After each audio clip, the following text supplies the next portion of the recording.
முன்னாள் அமைச்சர் செந்தில் பாலாஜி மீதான அமலாக்கத்துறை வழக்கிலிருந்து அவரை விடுவிக்க கோரும் மனு மீது இன்று புதிய உத்தரவு பிறப்பிக்கப்பட்டிருக்கிறது. ஏப்ரல் 30ஆம் தேதி வரும் 30ஆம் தேதி இந்த வழக்கில் உத்தரவு பிறப்பிக்கப்படும் என்று மாவட்ட முதன்மை அமர்வு நீதிமன்ற நீதிபதி இன்று அறிவித்திருக்கிறார்.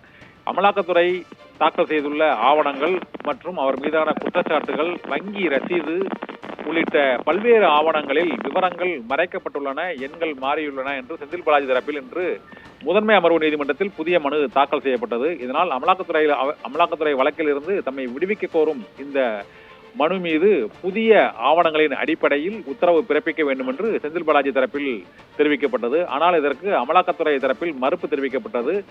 அடிப்படை முகாந்திரங்களின் அடிப்படையிலேயே அனைத்து தகவல்களும் ஆவணங்களாக நீதிமன்றத்தில் சமர்ப்பிக்கப்பட்டுள்ளன, எந்த தகவலிலும் தவறு இல்லை, மாற்றமில்லை என்று அமலாக்கத்துறை தரப்பில் தெரிவிக்கப்பட்டது. இதையடுத்து இருதரப்பு வாதங்களையும் கேட்ட மாவட்ட முதன்மை அமர்வு நீதிமன்ற நீதிபதி அல்லி வரும் 30ஆம் தேதி செந்தில் பாலாஜியை அமலாக்கத்துறை வழக்கில் இருந்து விடுவிக்க கோரும் மனு மீது உத்தரவு பிறப்பிக்கப்படும் என்று அறிவித்துள்ளது.